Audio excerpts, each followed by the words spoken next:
వడ్డ నవీన్ గారు చాలా కాలంగా మూవీస్కి బ్రేక్ ఇచ్చి ఆయన నుంచి వస్తున్న మూవీయే ఈ ట్రాన్స్ఫర్ త్రిమూర్తులు. ఈ మూవీ ఎలా ఉందో ఇప్పుడు చూద్దాం రండి. ఈ మూవీ ఎలా ఉంది అంటే యావరేజ్ అని చెప్పవచ్చు. నిజాయితీగా పనిచేసే ఓ కానిస్టేబుల్ స్టోరీ ఇది.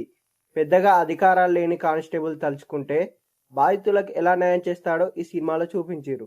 డైరెక్టర్ ఎంచుకున్న కాన్సెప్ట్ బాగుంది, కానీ దాన్ని సినిమా తెరపై ఆకట్టుకునేలా చూపించడంలో మాత్రం పూర్తిగా విఫలమైండు డైరెక్టర్.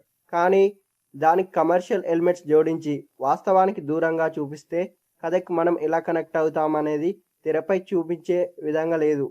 నిజ జీవితానికి కొంచెమైనా పోలికలు ఉండాలి కదా.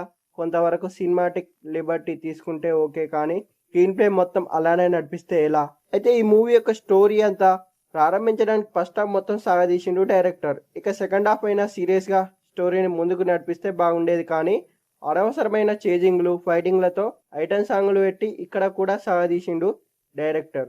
అయితే వడ్డ నవీన్ గారు 10 ఏళ్ల తర్వాత పాత కథతోనే రీ ఎంట్రీ ఇచ్చాడేంటనే ఫీలింగ్ మనలో కలుగుతుంది. తెరపై అప్పట్లో కనిపించినట్లుగానే అందంగా కనిపించిండు. యాక్షన్ సీన్స్ కూడా బాగున్నాయి.